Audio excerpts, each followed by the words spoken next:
नमस्कार। उपासक जैसे भी बने, उपास्य देव की समीपता का अनुभव करता रहे।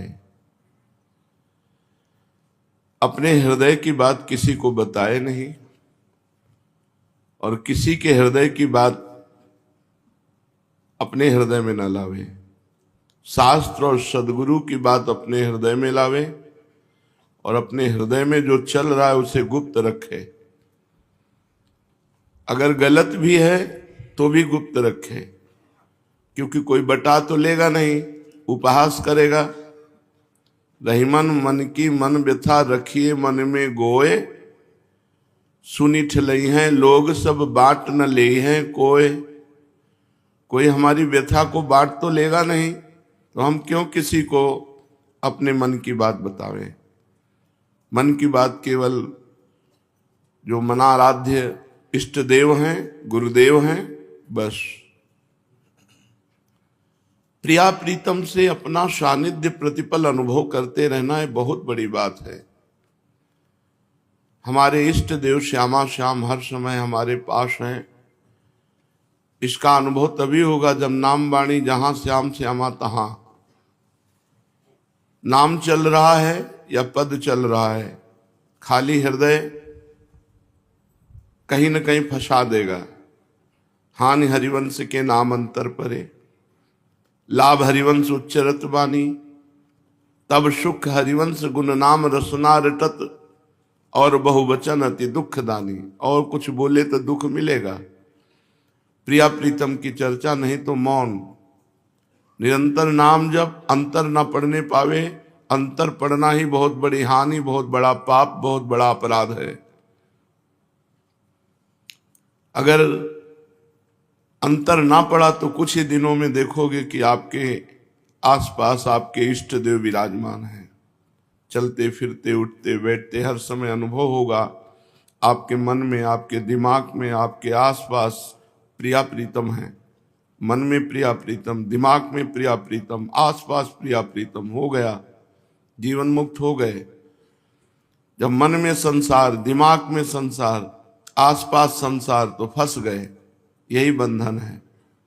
धीरे धीरे हम मन, बुद्धि और आसपास का वातावरण भागवतिक कर लें, चिंतन से हो जाएगा। जितना गाढ़ चिंतन प्रिया प्रीतम का होगा उतनी जल्दी ही आपको यह अनुभव होगा। पर मन बहुत बलवान है। इंद्रियों के साथ विषयों में विचरण करना इसे अच्छा लगता है। बस इसी अच्छा लगने को रोक लो तो बस महात्मा हो गए। मन का इंद्रियों के साथ भगवान में विचरण हो, प्रभु में विचरण हो, प्रिया प्रीतम में विचरण हो, संसार में नहीं। संसार का विचरण रोकने की ही साधना है। कभी नाम जप, कभी नाम कीर्तन, कभी लीला गुण श्रवण, कभी लीला गुण गायन, कभी सेवा में है। विविध अभ्यास के साधनों के द्वारा निरंतर भगवदाकार वृत्ति बनी रहे, ऐसा हमें सोचना है। श्रीपाद प्रबोधानंद जी महाराज वृंदावन महिमामृत में वर्णन करते हैं, वापी कूप तड़ाग कोटि भिरहो, दिव्यामृताभिर्युतम, दिव्योद्यत फल पुष्प वाटिक मनंताश्चर्यवल्ली द्रुमम, दिव्यानंत पतन मृगम वन भुवाम, शोभाभिरत्यद्भुतम, दिव्यानेक निकुंज मंजुल तरम, ध्यायामि वृंदावनम। कल भी आया था इस श्लोक में, आज भी है।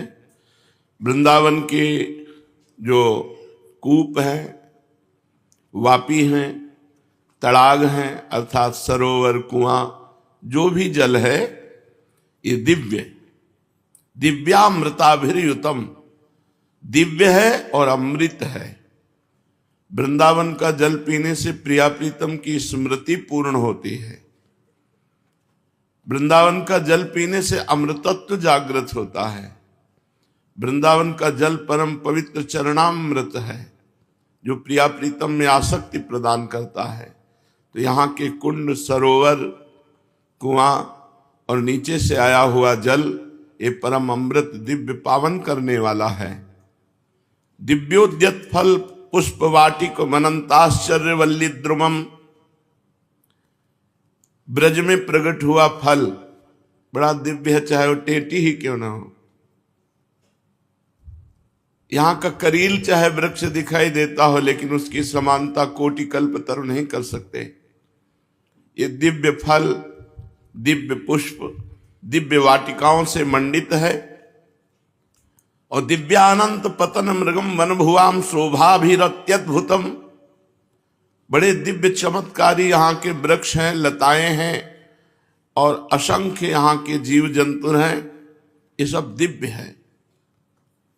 जो वन भूमि विचित्र महिमा से, विचित्र शोभा से समुद्भासित है, अग्नि दिव्य मनोहर निकुंज कुंज शोभायमान है, ऐसे मैं श्री वृंदावन का ध्यान करता हूं, ऐसे मैं श्री वृंदावन को नमन करता हूं।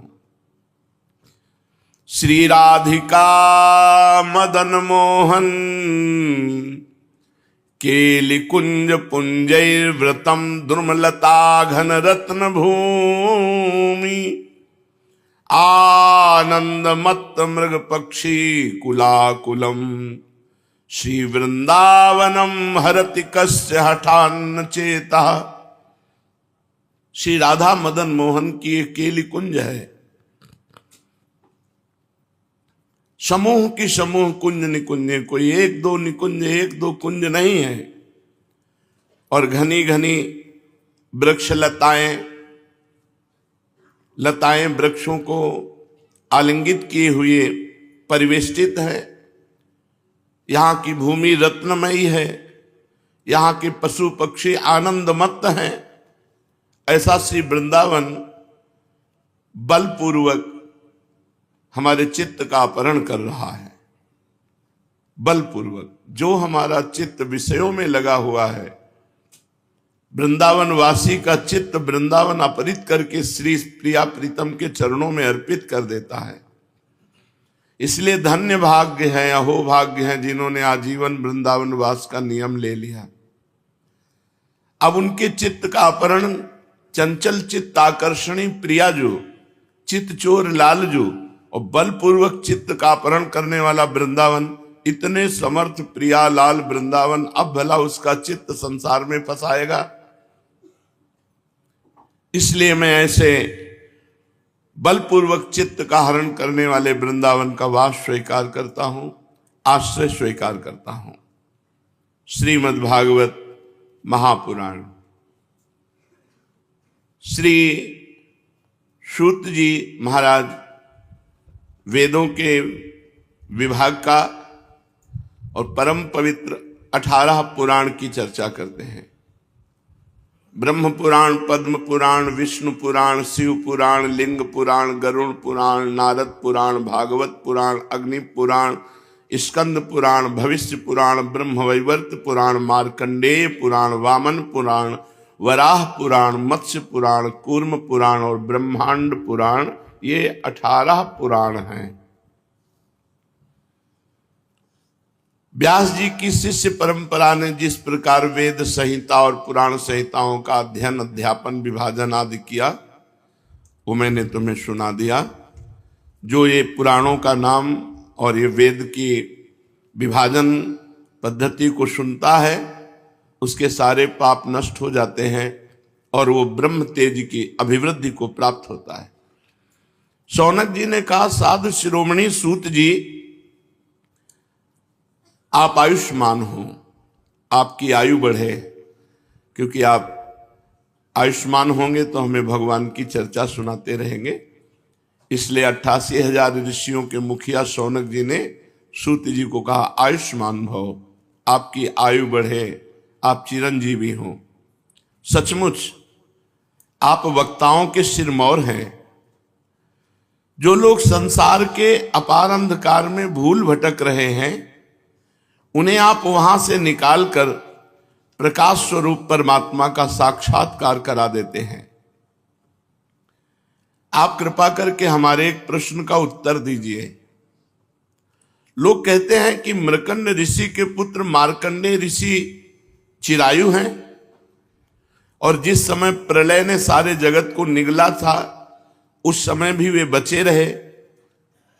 परंतु सूत जी, वे तो इसी कल्प में हमारे ही वंश में उत्पन्न हुए एक श्रेष्ठ भृगुवंशी हैं, और जहां तक हमें मालूम है कि इस कल्प में अब तक प्राणियों का कोई प्रलय नहीं हुआ है। ऐसी स्थिति में ये बात कैसे सत्य हो सकती है कि जिस समय प्रलय का समय नहीं आया और प्रलय हुआ और केवल मार्कंडेय जी बचे? जब पूरी पृथ्वी जल में डूब रही थी उस समय केवल मार्कंडेय जी डूब उतरा रहे थे, और उन्होंने अक्षय वट के पत्ते के दोने में अत्यंत अद्भुत और सोए हुए बाल मुकुंद भगवान का दर्शन किया। सूत जी, हमारे मन में बड़ा संदेह है और इस बात को जानने की बड़ी उत्कंठा है, और आप बड़े योगी हैं, पौराणिकों में सम्मानित हैं। आप कृपा करके हमारा यह संदेह मिटा दीजिए। सूत जी महाराज ने कहा, शौनक जी, आपने बड़ा सुंदर प्रश्न किया, इससे लोगों का भ्रम मिट जाएगा। और सबसे बड़ी बात तो यह है कि इसमें भगवान की मंगलमयी महिमा है। जो इसका गान करता है उसके सारे कलिमल नष्ट हो जाते हैं। शौनक जी, मृकंड ऋषि ने अपने पुत्र मार्कंडेय के सभी संस्कार समय समय पर किए। मार्कंडेय जी विधि पूर्वक वेदों का अध्ययन करके तपस्या और स्वाध्याय से संपन्न हो गए थे। मार्कंडेय जी ने आजीवन ब्रह्मचारी रहने का व्रत लिया, अखंड ब्रह्मचर्य, और शांत भाव से रहने लगे। सिर पर जटाएं बढ़ा रखी थी, वृक्षों की छाल का ही वस्त्र पहनते थे। वे अपने हाथ में कमंडल और दंड धारण करते, शरीर पर यज्ञोपवीत और मेखला शोभायमान रहती। काले मृग का चर्म, रुद्राक्ष की माला और कुश, यही उनके पास संपत्ति थी। ये सब उन्होंने अपने आजीवन ब्रह्मचर्य व्रत की पूर्ति के लिए ही ग्रहण किया था। वे सायंकाल और प्रातःकाल अग्निहोत्र, सूर्योपस्थान, गुरुवंदन, ब्राह्मण सत्कार, मानस पूजा और मैं परमात्मा का स्वरूप ही हूं, इस प्रकार की भावना के द्वारा भगवान की आराधना करते। सायं प्रातः भिक्षा लाकर गुरुदेव के चरणों में निवेदन कर देते और मौन हो जाते। गुरु जी की आज्ञा होती तो एक बार भोजन कर लेते, अन्यथा उपवास कर जाते। मार्कंडेय जी ने इस प्रकार तपस्या और स्वाध्याय में तत्पर रहकर करोड़ों वर्ष तक भगवान की आराधना की। करोड़ों वर्ष इस प्रकार उन्होंने आराधना करके मृत्यु पर विजय प्राप्त कर ली। जिस मृत्यु को जीतना बड़े बड़े योगियों के लिए भी कठिन है, उस मृत्यु पर मार्कंडेय जी ने तपस्या और भजन के द्वारा विजय प्राप्त कर ली। मार्कंडेय जी की मृत्यु विजय को देख करके भगवान ब्रह्मा, भृगु, भगवान शंकर, दक्ष प्रजापति, ब्रह्मा जी के अन्यान्य पुत्र तथा मनुष्य, देवता, पितर एवं अन्य सभी प्राणी अत्यंत विस्मित हो गए। आजीवन अखंड ब्रह्मचर्य व्रतधारी एवं योगी मार्कंडेय जी ने इस प्रकार तपस्या, स्वाध्याय और संयम आदि के द्वारा अविद्या आदि सारे क्लेशों को मिटाकर शुद्ध अंतःकरण से इंद्रियातीत परमात्मा का ध्यान करने लगे। योगी मार्कंडेय जी महायोग के द्वारा अपना चित्त भगवान के स्वरूप में जोड़ते रहे। इस प्रकार साधन करते करते बहुत समय 6 मनवंतर व्यतीत हो गए। ब्रह्मन इस 7वें मनवंतर में जब इंद्र को पता चला, तब तो वे उनकी तपस्या से शंकित और भयभीत हो गए। इसलिए उन्होंने मार्कंडेय जी की तपस्या में विघ्न डालना आरंभ कर दिया। शौनक जी, इंद्र ने मार्कंडेय जी की तपस्या में विघ्न डालने के लिए उनके आश्रम पर गंधर्व, अप्सराएं, काम, वसंत, मलयानिल, लोभ और मद को भेजा। भगवान वे सब अप्सरादि देवराज इंद्र की आज्ञा के अनुसार मार्कंडेय जी के आश्रम पर गए। मार्कंडेय जी का आश्रम हिमालय के उत्तर की ओर है। वहां पुष्पभद्रा नाम की नदी बहती है और उसके पास ही चित्रा नाम की एक शिला है। शौनक जी, मार्कंडेय जी का आश्रम बड़ा ही पवित्र है। चारों ओर हरे भरे पवित्र वृक्षों की पंक्तियां हैं, उन पर लताएं लहलहाती रहती हैं। वृक्षों के झुरमुट में स्थान स्थान पर पुण्यात्मा ऋषिगण निवास करते हैं। बड़े ही पवित्र एवं निर्मल जल से भरे जलाशय सब ऋतुओं में एक से ही रहते हैं। मार्कंडेय जी के आश्रम में कहीं मतवाले भौरे अपने संगीतमयी गुंजार से लोगों का मन आकर्षित करते रहते हैं, तो कहीं मतवाले कोकिल पंचम स्वर में कुहू कुहू कूकते रहते हैं। कहीं मतवाले मोर अपने पंख फैलाकर कलापूर्ण नृत्य करते रहते हैं, तो कहीं अन्य मतवाले पक्षियों का झुंड खेलता रहता है। मार्कंडेय मुनि के ऐसे पवित्र आश्रम में इंद्र के द्वारा भेजे हुए वायु ने प्रवेश किया। पहले वहां उसने पहले शीतल झरनों की नन्ही नन्ही फुइयां संग्रह की। इसके बाद सुगंधित पुष्पों का आलिंगन किया। फिर काम भाव को उत्तेजित करते हुए धीरे धीरे आश्रम में वायु सुगंधित बहने लगी। शीतल मंद सुगंध वायु बहने लगी। कामदेव के प्यारे सखा बसंत ने अपनी माया फैलाई। संध्या का समय था। चंद्रमा उदित होकर अपनी मनोहर किरणों का विस्तार कर रहे थे। सहस्त्र सहस्त्र डालियों वाले वृक्ष लताओं का आलिंगन पाकर धरती तक झुके हुए थे। नई नई कोपलों, फलों और फूलों के गुच्छे अलग ही शोभायमान हो रहे थे। बसंत ने अपना राज्य फैलाया। फिर कामदेव ने वहां प्रवेश किया। उसके साथ गाने बजाने वाले गंधर्व झुंड के झुंड चल रहे थे। चारों ओर बहुत सी स्वर्गीय अप्सराएं चल रही थी। अकेला काम ही सबका नायक था। उसके हाथ में पुष्पों का धनुष और उस पर सम्मोहन आदि बाण चढ़े हुए थे। उस समय परम ब्रह्मचारी मार्कंडेय मुनि अग्निहोत्र करके भगवान की उपासना कर रहे थे। उनके नेत्र बंद थे। वे इतने तेजस्वी थे मानो स्वयं अग्निदेव ही मूर्तिमान होकर बैठे हों। उनको देखने से ही मालूम हो जाता था कि इनको पराजित कर सकना बहुत ही कठिन है। इंद्र के आज्ञाकारी सेवकों ने मार्कंडेय मुनि को इसी अवस्था में देखा। अब शुरू हुआ आकर्षण। अप्सराएं मार्कंडेय ऋषि के सामने नाचने लगी। गंधर्व मधुर गान करने लगे। मृदंग, वीणा, ढोल आदि बाजे बड़े मनोहर स्वर में बजाने लगे। शौनक जी, अब कामदेव ने अपने पुष्प निर्मित धनुष पर पंचमुख बाण चढ़ाया। उसके 5 बाणों के नाम हैं शोषण, दीपन, सम्मोहन, तापन, उन्मादन।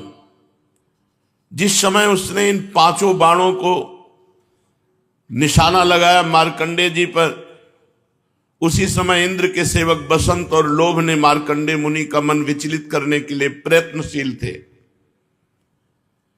मार्कंडेय जी के सामने बहुत सुंदरी अप्सरा पुंजिकस्थली वो गेंद खेल रही थी।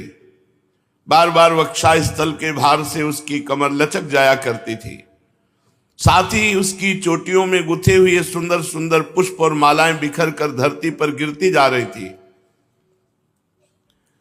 वो तिरछी चितवन से मार्कंडेय ऋषि की ओर देख रही थी।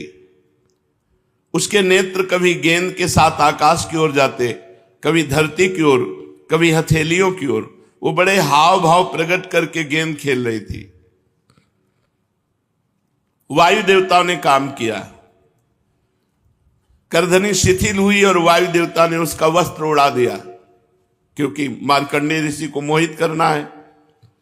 कामदेव ने अपना अवसर ठीक समझकर कि मैंने मार्कंडेय मुनि को जीत लिया, ऐसा समझकर उसने 5 बाण एक साथ संधान किए, परंतु एक न चली। अप्सरा का निर्वस्त्र हो जाना, संगीत बजना, काम के 5 बाणों का संधान हो जाना, वो ज्यों के त्यों भगवदाकार बैठे रहे, कोई फर्क नहीं पड़ा। निष्फल हो गए 5 बाण कामदेव के। जैसे अभागे पुरुष के प्रयत्न सब विफल हो जाते हैं, ऐसे काम की एक न चली मार्कंडेय जी के सामने। शौनक जी, मार्कंडेय मुनि अपरिमित तेजस्वी थे, काम वसंत आदि आए तो थे इसलिए कि उन्हें तपस्या से भ्रष्ट कर देंगे, परंतु अब उनके तेज से काम जलने लगा और वैसे ही भाग गया जैसे छोटे छोटे बच्चे सोते हुए सांप को जगाकर भाग जाते हैं। शौनक जी, इंद्र के सेवकों ने इस प्रकार मार्कंडेय जी को पराजित करना चाहा, परंतु वे रत्ती भर भी विचलित न हुए। इतना ही नहीं, उनके मन में इस बात को लेकर तनिक भी अहंकार का भाव न हुआ कि मैं काम विजयी हूं। सच है, महापुरुषों के लिए कौन सी आश्चर्य की बात है। जब देवराज इंद्र ने देखा कि कामदेव अपनी सेना के साथ निस्तेज, हतप्रभ और परास्त होकर लौटा है, और सुना कि ब्रह्मर्षि मार्कंडेय जी परम प्रभावशाली हैं, तो देवराज इंद्र को बड़ा ही आश्चर्य हुआ। शौनक जी, मार्कंडेय मुनि तपस्या, स्वाध्याय, धारणा, ध्यान और समाधि के द्वारा भगवान में चित्त लगाने का प्रयत्न करते रहते थे। अब उन पर कृपा प्रसाद की वर्षा करने के लिए मुनिजन नयन मनोहारी नरोत्तम नर और नारायण भगवान प्रकट हो गए। उन दोनों में एक का शरीर गौरवर्ण था, नर भगवान का, और नारायण भगवान का श्याम शरीर था। दोनों के ही नेत्र तुरंत के खिले हुए कमल के समान कोमल और विशाल थे। परीक्षा में पास हुए तो भगवत साक्षात्कार। नर नारायण भगवान प्रकट हुए, जिनकी 4 भुजाएं थी, एक मृग चर्म पहने हुए थे तो दूसरे वृक्ष की छाल, हाथों में क्यूस लिए हुए थे और गले में 3 सूत के यज्ञोपवीत शोभायमान थे। वे कमंडल और बांस का सीधा दंड धारण किए हुए थे।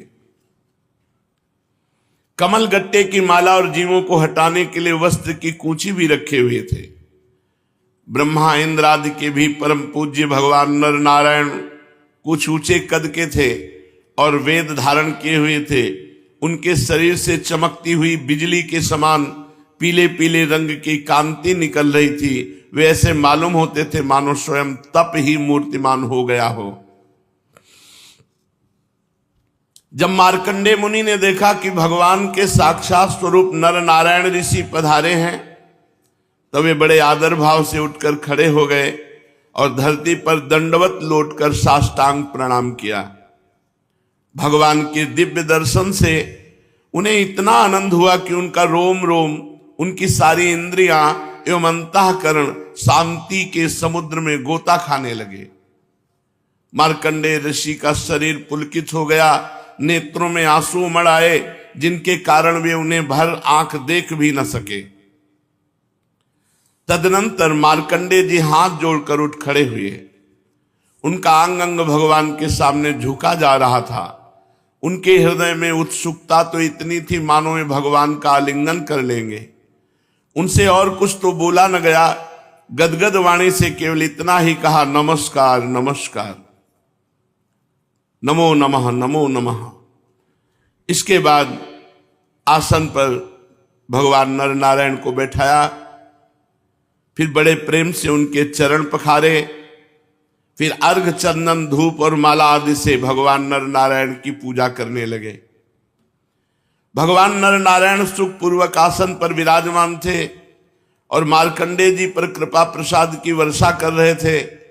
पूजा के अनंतर मार्कंडेय मुनि ने उन सर्वश्रेष्ठ मुनिवेशधारी नर नारायण के चरणों में प्रणाम किया और यही स्तुति की। मार्कंडेय मुनि ने कहा, भगवान मैं अल्पज्ञ जीव भला आपकी अनंत महिमा का कैसे वर्णन करूं। आपकी प्रेरणा से ही संपूर्ण प्राणियों, ब्रह्मा शंकर तथा मेरे शरीर में भी प्राण शक्ति का संचार होता है। फिर उसी के कारण वाणी, मन तथा इंद्रियों में भी बोलने, सोचने, विचारने और करने जानने की शक्ति आती है। इस प्रकार सबके प्रेरक और परम स्वतंत्र होने पर भी आप अपना भजन करने वाले भक्तों के प्रेम बंधन में बंधे हुए हैं। प्रभु, आपने केवल विश्व की रक्षा के लिए ही जैसे मत्स्य, कूर्म आदि अनेकों अवतार ग्रहण किए हैं, वैसे ही आपने ये दोनों नर नारायण रूप त्रिलोकी के कल्याण, उसकी दुख निवृत्ति और विश्व के प्राणियों को मृत्यु पर विजय प्राप्त कराने के लिए ग्रहण किया है। आप रक्षा तो करते ही हैं, मकड़ी के समान अपने से ही इस विश्व को प्रकट करते हैं और फिर स्वयं अपने में ही लीन भी कर लेते हैं। आप चराचर का पालन और नियमन करने वाले हैं। मैं आपके चरण कमलों में प्रणाम करता हूं। हे प्रभु, जो आपके चरण कमलों की शरण ग्रहण कर लेते हैं, उन्हें कर्म, गुण और काल जनित क्लेश स्पर्श भी नहीं कर सकते। वेद के मर्मज्ञ ऋषि मुनि आपकी प्राप्ति के लिए निरंतर आपका स्तवन, वंदन, पूजन और ध्यान किया करते हैं। प्रभु, जीव के चारों ओर भय ही भय का बोलबाला है। औरों की तो बात ही क्या, आपके काल रूप से स्वयं ब्रह्मा भी अत्यंत भयभीत रहते हैं, क्योंकि उनकी आयु भी सीमित केवल 2 परार्ध की है। फिर उनके बनाए हुए भौतिक शरीर वाले प्राणियों के संबंध में तो कहना ही क्या है। ऐसी अवस्था में आपके चरण कमलों की शरण ग्रहण करने के अतिरिक्त और कोई भी परम कल्याण तथा सुख शांति का उपाय हमारी समझ में नहीं आता, क्योंकि आप स्वयं ही मोक्ष स्वरूप हैं। भगवान, आप समस्त जीवों के परम गुरु, सबसे श्रेष्ठ और सत्य ज्ञान स्वरूप हैं। इसलिए आत्मस्वरूप को ढक देने वाले देह, गेह आदि निष्फल, असत्य, नाशवान और प्रतीति मात्र पदार्थों को त्याग कर मैं आपके चरण कमलों की ही शरण ग्रहण करता हूं। कोई भी प्राणी यदि आपकी शरण ग्रहण कर लेता है तो वह उससे अपने सारे अभीष्ट पदार्थ प्राप्त कर लेता है। जीवों के परम सुहृद प्रभो, यद्यपि सत्व, रज और तम ये तीनों गुण आपकी ही मूर्ति हैं, इन्हीं के द्वारा आप जगत की उत्पत्ति, स्थिति, लय आदि अनेकों मायामयी लीलाएं करते हैं। फिर भी आपकी सत्व गुणमयी मूर्ति ही जीवों को शांति प्रदान करती है। रजोगुणी और तमोगुणी मूर्तियों से जीवों को शांति नहीं मिल सकती, उनसे तो दुख, मोह और भय की वृद्धि ही होती है। भगवान, इसलिए बुद्धिमान पुरुष आपकी और आपके भक्तों की परम प्रिय एवं शुद्ध मूर्ति नर नारायण की ही उपासना करते हैं। पांचरात्र सिद्धांत के अनुयायी विशुद्ध सत्य को ही आपका श्री विग्रह मानते हैं। उसी की उपासना से आपके नित्य धाम वैकुंठ की प्राप्ति होती है। वैकुंठ धाम की ये विलक्षणता है कि वह लोक होने पर भी सर्वथा भय रहित, भोग युक्त होने पर भी आत्मानंद से परिपूर्ण है। वे रजोगुण और तमोगुण को आपकी मूर्ति स्वीकार नहीं करते। भगवान, आप अंतर्यामी, सर्वव्यापक, सर्वस्वरूप, जगत गुरु, परम आराध्य और शुद्ध स्वरूप हैं। समस्त लौकिक और वैदिक वाणी आपके अधीन है। आप ही वेद मार्ग के प्रवर्तक हैं। मैं आपके इस युगल स्वरूप नर नारायण को नमस्कार करता हूं। आप यद्यपि प्रत्येक जीव की इंद्रियां तथा उनके विषयों में, प्राणों में, हृदय में भी विद्यमान है, तो भी आपकी माया से जीव की बुद्धि इतनी मोहित हो जाती है, ढक जाती है कि वो निष्फल और झूठी इंद्रियों के जाल में फंसकर आपकी मधुर झांकी से वंचित हो जाता है। किंतु सारे जगत के गुरु तो आप ही हैं। इसलिए पहले अज्ञानी होने पर भी जब आपकी कृपा से उसे आपके ज्ञान भंडार वेदों की प्राप्ति होती है, तब वो आपके साक्षात दर्शन कर लेता है। प्रभु, वेद में आपका साक्षात कराने वाला वह ज्ञान पूर्ण रूप से विद्यमान है जो आपके स्वरूप का रहस्य प्रकट करता है। ब्रह्मादि बड़े बड़े प्रतिभाशाली मनीषी उसे प्राप्त करने का प्रयत्न करते रहने पर भी मोह में पड़ जाते हैं। आप भी ऐसे लीला विहारी हैं कि विभिन्न मत वाले आपके संबंध में जैसा सोचते विचारते हैं, वैसा ही सील, स्वभाव और रूप ग्रहण करके आप उनके सामने प्रकट हो जाते हैं। वास्तव में आप देह आदि समस्त उपाधियों में छिपे हुए विशुद्ध विज्ञान घन ही हैं। हे पुरुषोत्तम, मैं आपकी वंदना करता हूं। सूत जी कहते हैं, जब ज्ञान संपन्न मार्कंडेय मुनि ने इस प्रकार स्तुति की, तब भगवान नर नारायण ने प्रसन्न होकर मार्कंडेय जी से कहा। भगवान नारायण ने कहा, सम्मान्य ब्रह्मर्षि शिरोमणि, तुम चित्त की एकाग्रता, तपस्या, स्वाध्याय, संयम और मेरी अनन्य भक्ति से सिद्ध हो गए हो। तुम्हारे इस आजीवन ब्रह्मचर्य व्रत की निष्ठा देखकर हम तुम पर बहुत ही प्रसन्न हुए हैं। तुम्हारा कल्याण हो। मैं समस्त वर देने वालों का स्वामी हूं, इसलिए तुम अपना अभीष्ट वर मुझसे मांग लो। मार्कंडेय मुनि ने कहा, देव देवेश, शरणागत भयहारी अच्युत, आपकी जय हो, जय हो। हमारे लिए बस इतना ही वर पर्याप्त है कि आपने कृपा करके अपने मनोहर स्वरूप का दर्शन कराया। ब्रह्मा शंकर आदि देवगण योग साधना के द्वारा एकाग्र हुए मन से ही आपके परम सुंदर श्री चरण कमलों का दर्शन प्राप्त करके कृतार्थ हो गए हैं। आज उन्हीं आपने मेरे नेत्रों के सामने प्रकट होकर मुझे धन्य बनाया है। पवित्र कीर्ति महानुभावों के शिरोमणि कमल नयन, फिर भी आपकी आज्ञा हुई कि मैं वरदान मांगूं, तो मैं वरदान मांगता हूं। मैं आपकी वह माया देखना चाहता हूं जिससे मोहित होकर सभी लोक और लोकपाल अद्वितीय वस्तु ब्रह्म में अनेकों प्रकार के भेद विभेद देखने लगते हैं। ये वरदान मांगा मार्कंडेय जी ने, मुझे आप अपनी माया दिखाओ।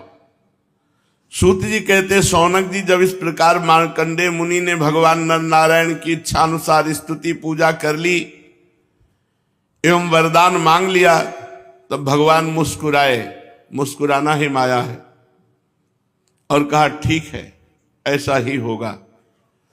इसके बाद भगवान नर नारायण अपने आश्रम बद्रीवन को चले गए। मार्कंडेय मुनि अपने आश्रम में रहकर इस बात का चिंतन करते कि भगवान कहते थे माया दिखाएंगे, ये कब माया दिखाएंगे।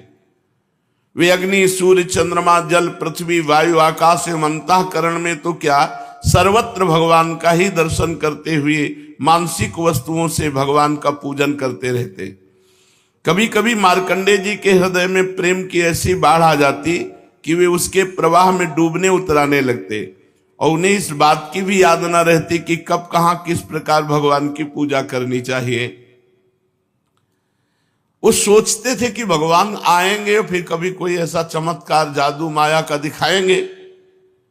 यही सोच रहे थे कि एक दिन पुष्पभद्रा नदी के तट पर मार्कंडेय मुनि भगवान की उपासना में तन्मय हो रहे थे। अचानक देखा कि बड़ी आंधी आ गई, बड़े जोर की आंधी। उसी समय आंधी के कारण बड़ी भयंकर आवाज होने लगी। देखा फिर विकराल बादल आ गए, आकाश बादलों से भर गया। देखा बिजली चमक चमक कर कड़कने लगी और रथ के धुरे के समान बूंदे नहीं, धारा जल की बरसने लगी। यही नहीं, मार्कंडेय मुनि ने देखा कि समुद्र अपनी मर्यादा तोड़ दिया और बाढ़ में आ गया और पृथ्वी को निगलते हुए उनके आश्रम को भी डूब दिया। आंधी के वेग में समुद्र की बड़ी बड़ी लहरें, बड़े भयंकर भंवर, बड़ी भयंकर कान फाड़ डालने वाली ध्वनि और स्थान स्थान पर बड़े बड़े मगरमच्छ लहरों में उछल रहे। उस समय मार्कंडेय जी ने देखा कि बाहर भीतर चारों ओर जल ही जल, मूसलाधार वर्षा समुद्र मर्यादा तोड़ दिए, सब संसार समुद्र में डूब गया। जिधर देखो जल ही जल, यहां तक कि भीतर भी आंख मूंदते तो जल ही जल, कुछ और दिखाई नहीं दे रहा था। ऐसा जान पड़ता था कि जल राशि में पृथ्वी ही नहीं, स्वर्ग ब्रह्मलोक सब डूब गया। ऊपर से बड़े वेग से आंधी चल रही थी, बिजली चमक रही थी, जिससे संपूर्ण जगत संतप्त हो रहा था। मार्कंडेय मुनि ने देखा कि इस जल प्रलय से सारी पृथ्वी डूब गई। उद्भिद, स्वेदज, अंडज, जरायुज, चारों प्रकार के प्राणी एवं 84 लाख योनियां सब व्याकुल हो गई, सब डूब गई। अब तो मार्कंडेय जी बहुत भयभीत हो गए, उदास हो गए। उनके सामने ही प्रलय समुद्र में भयंकर लहरें उठ रही थी, आंधी के वेग से जलराशि उछल रही थी, प्रलयकालीन बादल बरस बरस कर समुद्र को और भी भरते जा रहे थे। उन्होंने देखा कि समुद्र ने द्वीप, वर्ष, पर्वतों के साथ सारी पृथ्वी को डुबो दिया। पृथ्वी, अंतरिक्ष, स्वर्ग, ज्योतिर्मंडल, ग्रह, नक्षत्र, तारे, दिशाएं, तीनों लोक सब समुद्र में डूब गए। बचे तो केवल मार्कंडेय मुनि, सब डूब गए। अब उस समय उनकी जटाएं खुल गई, वो पागलों के समान हाथ फैला फैला करके अपने प्राण बचाने के लिए भागते, जिधर भागते उधर जल राशि। भूख से, प्यास से व्याकुल हो रहे थे। किसी और बड़े बड़े मगरमच्छ उन पर टूट पड़ते, कोई तिमिंगल मच्छ उन पर टूट पड़ता। हवा की लहर के झोंके, थपेड़े, घायल हो गए, विकल हो गए।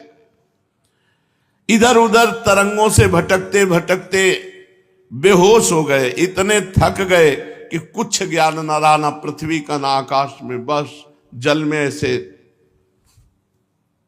कभी बड़ी भारी भंवर में पड़ जाते, कभी तरल तरंगों की चोट से चंचल हो उठते, कभी जल जंतु आपस में एक दूसरे पर आक्रमण करते और ये अचानक उनका शिकार भी बन जाते। कहीं शोकग्रस्त हो जाते, कहीं मोहग्रस्त हो जाते, कभी दुख ही दुख के निमित्त आते, कभी थोड़ा सुख मिल जाता, कभी भयभीत हो जाते, कभी मर जाते, कभी जी जाते, कभी रोग होते। ये सब देख रहे हैं। मार्कंडेय मुनि नारायण भगवान की माया से मोहित हो रहे थे। प्रलय काल के समुद्र में भटकते भटकते उन्हें सैकड़ों, हजारों ही नहीं लाखों करोड़ों वर्ष बीत गए। शौनक जी, मार्कंडेय मुनि इसी प्रकार प्रलय जल में बहुत समय भटकते रहे।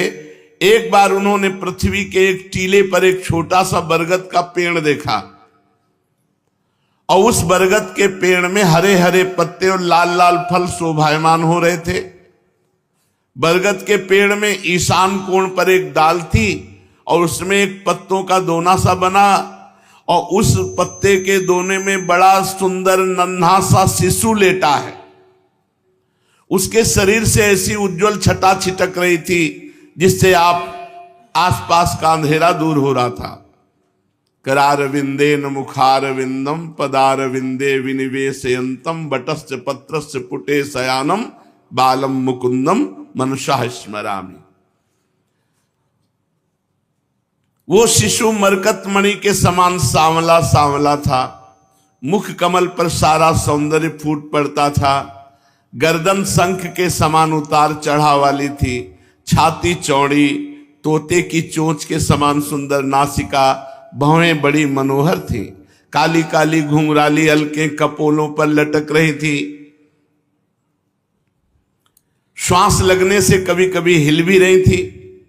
शंख के समान घुमावदार कानों में अनार के लाल लाल फूल शोभा दे रहे थे। मूंगे के समान लाल लाल ओंठों की कांति से उनकी सुधामयी श्वेत मुस्कान कुछ लालिमा मिश्रित हो गई थी। नेत्रों के कोने कमल के भीतरी भाग के समान तनिक लाल लाल थे। मुस्कान और चितवन बरबस हृदय को पकड़ लेती थी। बड़ी गंभीर नाभि थी। छोटी सी तोन पीतल के पत्ते के समान जान पड़ती थी। श्वास लेने के समय उस पर पड़ी हुई बलें तथा नाभि भी हिल जाया करती थी। नन्हे नन्हे हाथों में बड़ी सुंदर सुंदर अंगुलियां थी। वो शिशु अपने दोनों कर कमलों से एक चरण कमल के मुख में, एक चरण कमल को अंगूठा मुख में डालकर चूस रहे थे। पैर का अंगूठा, दाहिने पैर को पकड़कर उसका अंगूठा चूस। मार्कंडेय मुनि ये दृश्य देखकर थोड़ा आनंद आया। हजारों करोड़ों वर्ष हो गए समुद्र में डूबते मरते उतराते जीते। जब भगवान बाल मुकुंद के दर्शन किए तो थोड़ा शौनक जी उस दिव्य शिशु को देखते ही मार्कंडेय मुनि की सारी थकावट जाती रही। आनंद से उनके हृदय कमल और नेत्र कमल खिल गए। शरीर पुलकित हो गया। उस नन्हे से शिशु के इस अद्भुत भाव को देखकर उनके मन में तरह तरह की शंकाएं, ये कौन है ऐसा। अब वे उस शिशु से बातें पूछने के लिए उनके सामने गए सड़क के। अभी मार्कंडेय जी पहुंच भी नहीं पाए थे कि उस शिशु के श्वास के साथ उसके शरीर के भीतर उस प्रकार घुस गए जैसे कोई मच्छर किसी के पेट में चला जाए। जब शिशु के पेट में जाके देखा तो वही हाल वहां भी था।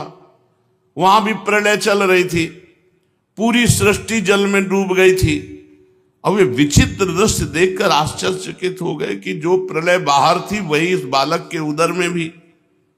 वे मोहवश कुछ सोच विचार भी न सके।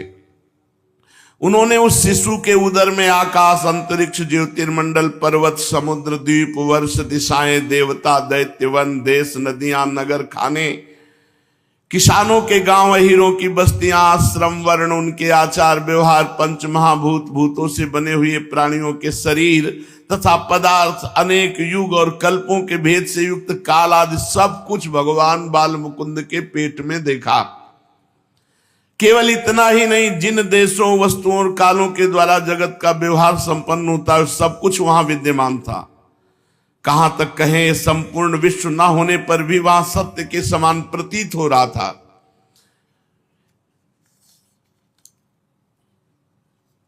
अब मार्कंडेय जी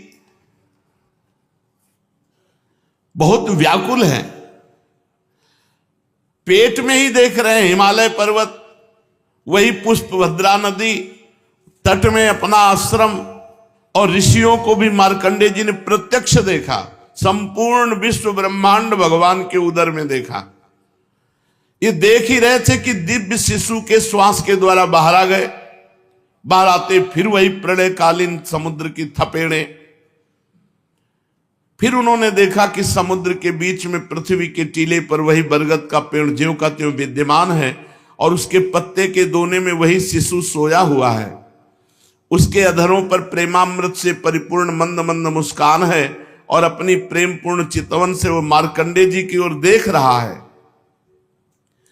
अब मार्कंडेय मुनि इंद्रियातीत भगवान को जो शिशु के रूप में क्रीड़ा कर रहे थे और नेत्रों के मार्ग से पहले ही हृदय में विराजमान हो चुके थे, आलिंगन करने के लिए बड़े श्रम और कठिनाई से आगे बढ़े।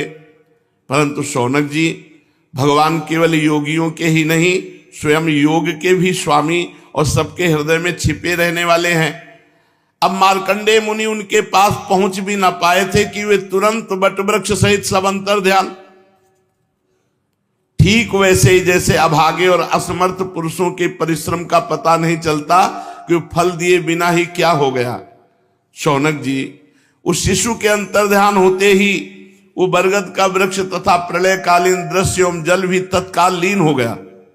और मार्कंडेय मुनि ने देखा कुछ नहीं, सूखा अपने आश्रम में चटाई पे बैठे हैं और ये सब 48 मिनट और कितने कल्प व्यतीत हो गए प्रलय में। सूत जी कहते हैं, शौनकादि ऋषि, मार्कंडेय मुनि ने जब भगवान नारायण की योग माया का वैभव देखा तो कांप गए। एक बूंद पानी नहीं, पूरा प्रलय हो गया। माया से मुक्त होने के लिए मायापति भगवान की एकमात्र शरणागति उपाय है, दूसरा कोई उपाय नहीं है। उन्हीं की शरण में स्थित हो गए मार्कंडेय जी। प्रभु, अब भूल कर कभी अपनी माया मत दिखाना। मार्कंडेय जी मन ही मन कहा, प्रभु, आपकी माया वास्तव में प्रतीति मात्र होने पर भी सत्य ज्ञान के समान प्रकाशित होती है और बड़े बड़े विद्वान भी उसके खेलों में मोहित हो जाते हैं। आपके श्री चरण कमल ही शरणागतों को सब प्रकार से अभय दान करते हैं, इसलिए मैंने आपके श्री चरण कमलों की शरण ग्रहण की है। सूत जी कहते हैं, मार्कंडेय जी इस प्रकार शरणागति की भावना में तन्मय हो रहे थे। उसी समय भगवान शंकर और भगवती पार्वती जी साथ में नंदी पर सवार होकर आकाश मार्ग से विचरण करते हुए उधर आ निकले और मार्कंडेय जी को उसी अवस्था में देखा। भगवान शंकर के साथ बहुत से गण भी थे। जब भगवती पार्वती मार्कंडेय मुनि की ध्यान की अवस्था में देखा तब उनका हृदय वात्सल्य स्नेह से उमड़ आया। उन्होंने शंकर जी से कहा, भगवान, तनिक इस ब्राह्मण की ओर तो देखिए जैसे तूफान शांत हो जाने पर समुद्र की लहरें और मछलियां शांत हो जाती हैं और समुद्र धीर गंभीर हो जाता है, वैसे इस ब्राह्मण का शरीर, इंद्रिय, अंतःकरण शांत हो रहा है। समस्त सिद्धियों के दाता आप ही हैं, इसलिए कृपा करके इस ब्राह्मण की तपस्या का प्रत्यक्ष फल दीजिए। भगवान शंकर ने कहा, देवी, ये ब्रह्म ऋषि लोक अथवा परलोक की कोई भी वस्तु नहीं चाहते, और तो क्या, इनके मन में कभी मोक्ष की भी आकांक्षा नहीं होती। इसका कारण यह है कि घट घटवासी अविनाशी भगवान के चरण कमलों में इन्हें परम भक्ति प्राप्त हो चुकी है। प्रिय, यद्यपि इन्हें हमारी कोई आवश्यकता नहीं है, फिर भी मैं इनके साथ बातचीत करूंगा, क्योंकि ये महात्मा पुरुष हैं और जीव मात्र के लिए सबसे बड़ा लाभ की बात है कि हमसे बातचीत हो जाए, संत समागम प्राप्त हो जाए। इसलिए मैं इनसे बातचीत करूंगा, यद्यपि इनकी आकांक्षा नहीं है, फिर भी। श्री सूत जी कहते, शौनक जी, भगवान शंकर समस्त विद्याओं के प्रवर्तक और सारे प्राणियों के हृदय में विराजमान अंतर्यामी प्रभु हैं। जगत के जितने भी संत हैं उनके एकमात्र आश्रय और आदर्श भी वही हैं। भगवती पार्वती से इस प्रकार कहकर भगवान शंकर मार्कंडेय मुनि के पास गए। उस समय मार्कंडेय मुनि की समस्त मनोवृत्तियां भगवत भाव में तन्मय थी। उन्हें अपने शरीर और जगत का बिल्कुल पता न था, इसलिए उस समय वे यह भी न जान सके कि मेरे सामने सारे विश्व के आत्मा स्वयं भगवान गौरी शंकर पधारे हुए हैं। शौनक जी, सर्वशक्तिमान भगवान कैलाशपति से बात छिपी न रही कि मार्कंडेय मुनि इस समय किस अवस्था में है। इसलिए जैसे वायु अवकाश के स्थान में अनायास ही प्रवेश कर जाती है, वैसे ही वे अपनी योग माया से मार्कंडेय मुनि के हृदय में प्रवेश कर गए। मार्कंडेय मुनि ने देखा कि उनके हृदय में भगवान शंकर पधारे। शंकर जी के सिर पर बिजली के समान चमकीली पीली पीली जटाएं शोभायमान हो रही थी। 3 नेत्र हैं, 10 भुजाएं, लंबा तगड़ा शरीर, उदयकालीन सूर्य के समान तेजस्वी हैं। शरीर पर बाघंबर धारण किए हुए हैं, हाथों में शूल, खटवांग, ढाल, रुद्राक्ष माला, डमरू, खप्पर, तलवार और धनुष लिए हैं। मार्कंडेय मुनि अपने हृदय में अकस्मात भगवान शंकर का रूप देखकर विस्मित हो गए कि मैंने तो चाहा नहीं, ये क्या है, कहां से आए। इस प्रकार वृत्तियों का उदय होने जाने से समाधि खोल दी। जब उन्होंने समाधि खोली तो जो रूप अंदर देखा वही सामने खड़े हैं। भगवान शंकर, श्री पार्वती जी एवं अपने गणों के साथ सामने विराजमान हैं। तत्काल वो खड़े हो गए और खड़े होकर चरणों में साष्टांग प्रणाम किया। तदनंतर मार्कंडेय मुनि ने स्वागत, आसन, पाद्य, अर्घ, गंध, पुष्पमाला, धूप और दीप आदि उपचारों से भगवान शंकर, भगवती पार्वती और उनके गणों की पूजा की। इसके पश्चात मार्कंडेय मुनि ने उनसे कहने लगे कि सर्वव्यापक और सर्वशक्तिमान प्रभु, आप अपनी आत्मानुभूति और महिमा से ही पूर्ण काम हैं। आपकी शांति और सुख से ही सारे जगत में शांति सुख का विस्तार हो रहा है। ऐसी अवस्था में मैं आपकी क्या सेवा करूं। मैं आपके त्रिगुणातीत सदाशिव स्वरूप को और सत्वगुण से युक्त शांत स्वरूप को नमस्कार करता हूं। मैं आपके रजोगुण युक्त सर्व प्रवर्तक स्वरूप और तमोगुण युक्त अघोर स्वरूप को भी नमस्कार करता हूं। सूत जी कहते हैं, शौनक जी, जब मार्कंडेय मुनि ने संतों के परमाश्रय देवाधिदेव भगवान शंकर की इस प्रकार स्तुति की, तब वे उन पर अत्यंत संतुष्ट हुए और बड़े प्रसन्न चित्त से हंसते हुए कहने लगे। भगवान शंकर ने कहा, मार्कंडेय जी, ब्रह्मा, विष्णु तथा मैं, हम तीनों ही वरदाताओं के स्वामी हैं। हम लोगों का दर्शन कभी व्यर्थ नहीं जाता। हम लोगों से ही मरणशील मनुष्य भी अमृतत्व की प्राप्ति कर लेता है। इसलिए तुम्हारी जो इच्छा हो वही वर मुझसे मांग लो। ब्राह्मण स्वभाव से ही परोपकारी, शांत चित्त एवं अनासक्त होते हैं। वे किसी के साथ वैर भाव नहीं रखते और समदर्शी होने पर भी प्राणियों का कष्ट देखकर उसके निवारण के लिए पूरे हृदय से जुट जाते हैं। उनकी सबसे बड़ी विशेषता तो ये होती है कि वे हमारे अनन्य प्रेमी एवं भक्त होते हैं। सारे लोक और लोकपाल ऐसे ब्राह्मणों की वंदना, पूजा और उपासना किया करते हैं। केवल वे ही क्यों, मैं शिव, भगवान ब्रह्मा और साक्षात ईश्वर विष्णु भी उनकी सेवा में संलग्न रहते हैं। ऐसे शांत महापुरुष मुझ में, विष्णु भगवान में, ब्रह्मा में, अपने में और सब जीवों में अणुमात्र भी भेद नहीं देखते। ऐसे शांत महापुरुष मुझ में, विष्णु भगवान में, ब्रह्मा में, अपने में, सब जीवों में अणुमात्र भी भेद नहीं देखते। सदा सर्वदा सर्वत्र सर्वथा एक रस आत्मा का ही दर्शन करते हैं। इसलिए हम तुम्हारे जैसे महात्माओं की स्तुति और सेवा करते हैं। भगवान शिव ने मार्कंडेय जी से कहा, तुम्हारे जैसे महात्माओं की स्तुति और सेवा करते हैं। भगवान शिव ने कहा, मार्कंडेय जी, केवल जल में तीर्थ ही तीर्थ नहीं होते तथा केवल जड़ मूर्तियां ही देवता नहीं होती। सबसे बड़े तीर्थ और देवता तुम्हारे जैसे संत हैं, क्योंकि वे तीर्थ और देवता बहुत दिनों में पवित्र करते हैं, परंतु संत जन दर्शन मात्र से ही पवित्र कर देते हैं।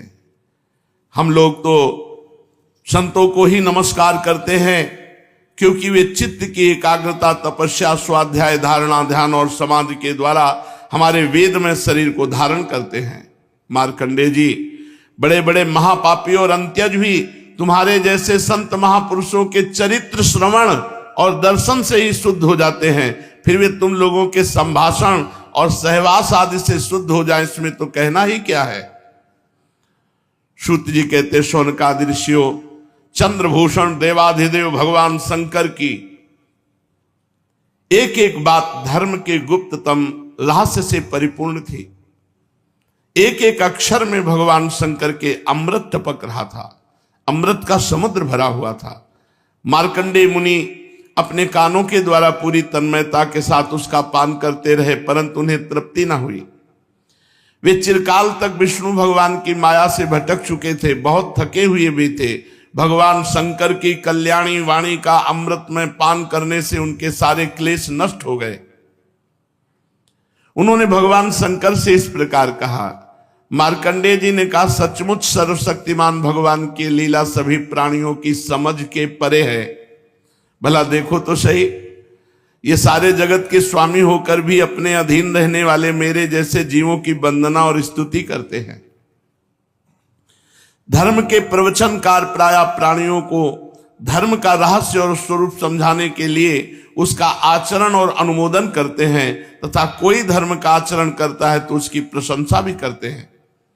जैसे जादूगर अनेकों खेल दिखलाता है और उन खेलों से उसके प्रभाव में कोई अंतर नहीं पड़ता, वैसे ही आप अपनी स्वजन मोहिनी माया की वृत्तियों को स्वीकार करके किसी की वंदना स्तुति आदि करते हैं तो केवल इस काम के द्वारा आपकी महिमा में कोई त्रुटि नहीं आती। आपने स्वप्न दृष्टा के समान अपने मन से ही संपूर्ण विश्व की सृष्टि की है और इसमें स्वयं प्रवेश करके कर्ता ना होने पर भी कर्म करने वाले गुणों के द्वारा कर्ता के समान प्रतीत होते हैं। भगवान, आप त्रिगुण स्वरूप होने पर भी उनके परे उनकी आत्मा के रूप में स्थित हैं। आप इस समस्त ज्ञान के मूल केवल अद्वितीय ब्रह्म स्वरूप हैं। मैं आपको नमस्कार करता हूं। हे अनंत, आपके श्रेष्ठ दर्शन से बढ़कर ऐसी कौन सी वस्तु है जिसे मैं वरदान के रूप में मांगूं। मनुष्य आपके दर्शन से ही पूर्ण काम और सत्य संकल्प हो जाता है। आप स्वयं तो पूर्ण है ही, अपने भक्तों की भी समस्त कामनाओं को पूर्ण करने वाले हैं। इसलिए मैं आपका दर्शन प्राप्त कर लेने पर भी एक वर और मांगता हूं, वो ये कि भगवान में और भगवान के शरणागत भक्तों में और हे शिव आप में मेरी अविचल भक्ति सदा सर्वदा बनी रहे। भगवान में, भगवान के भक्तों में और हे शिव आप में मेरी अविचल भक्ति सदा सर्वदा बनी रहे। सूत जी कहते हैं, शौनक जी, जब मार्कंडेय मुनि ने सुमधुर वाणी से इस प्रकार भगवान शंकर की स्तुति और पूजा की तब उन्होंने भगवती पार्वती की प्रसाद प्रेरणा से बात कही। महर्षि, तुम्हारी सारी कामनाएं पूर्ण हो। इंद्रियातीत परमात्मा में तुम्हारी अनन्य भक्ति सदा सर्वदा बनी रहे। कल्प पर्यंत तुम्हारा पवित्र यश फैले।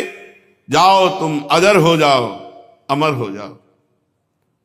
भगवान शंकर ने ब्रह्मन तुम्हारा ब्रह्म तेज तो सर्वदा अक्षुण्ण रहेगा ही। तुम्हें भूत भविष्य और वर्तमान के समस्त विशेष ज्ञानों का एक अधिष्ठान रूप ज्ञान और वैराग्य युक्त स्वरूप स्थिति की प्राप्ति हो जाए। तुम्हें पुराण का आचार्यत्व भी प्राप्त हो जाए। सूत जी कहते, शौनक जी, इस प्रकार परम करुणा में त्रिलोचन भगवान शंकर मार्कंडेय मुनि को वर देकर भगवती पार्वती से मार्कंडेय मुनि की तपस्या और उनके प्रलय संबंधी अनुभवों का वर्णन करते हुए वहां से चले गए।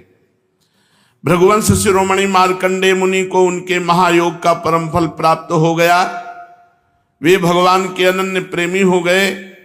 अब भी वे भक्ति भाव भरित हृदय से पृथ्वी पर विचरण किया करते हैं।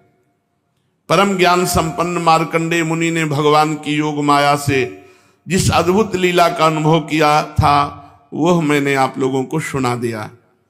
शौनक जी, ये जो मार्कंडेय जी ने अनेकों कल्पों की सृष्टि प्रलयों का अनुभव किया वो भगवान की माया का ही वैभव था और वो तात्कालिक था और वो केवल उन्हीं के लिए था, सर्वसाधारण के लिए नहीं। कोई इस माया की रचना को न जानकर अनादिकाल से बार बार होने वाले सृष्टि प्रलय ही को इसको बतलाते हैं। इसलिए आपको यह शंका नहीं करनी चाहिए कि इसी कल्प के हमारे पूर्वज मार्कंडेय जी की आयु इतनी लंबी कैसे हो गई। भृगुवंश शिरोमणि शौनक जी, मैंने आपको ये जो मार्कंडेय चरित्र सुनाया भगवान चक्रपाणि के प्रभाव और महिमा से भरपूर है। जो इसका श्रवण करेगा एवं कीर्तन करेगा, श्रवण कीर्तन करने वाले दोनों की ही कर्म वासनाओं के कारण प्राप्त होने वाले आवागमन के चक्र से सर्वदा के लिए छुटकारा मिल जाएगा। इस चरित्र को सुनने वाला कभी मां के गर्भ में नहीं आएगा, आवागमन से छुटकारा मिल जाएगा। शौनक जी कहते, सूत जी, आप भगवान के परम भक्त और बहुज्ञों में शिरोमणि हैं। हम लोग समस्त शास्त्रों के सिद्धांत के संबंध में आपसे एक विशेष प्रश्न पूछना चाहते हैं क्योंकि आप उसके मर्मज्ञ हैं। हम लोग क्रिया योग का यथावत ज्ञान प्राप्त करना चाहते हैं क्योंकि उसका कुशलता पूर्वक ठीक ठीक आचरण करने से मरण धर्मा पुरुष अमरत्व प्राप्त कर लेता है। अतः आप हमें यह बतलाइए कि पांचरात्र आदि तंत्रों की विधि जानने वाले लोग केवल श्री लक्ष्मीपति भगवान की आराधना करते समय किन किन तत्वों से उनके चरणादि अंग, गरुणादि उपांग, सुदर्शनादि आयुध और कौस्तुभादि आभूषणों की कल्पना करते हैं। भगवान आपका कल्याण करे, आप हमें बताइए।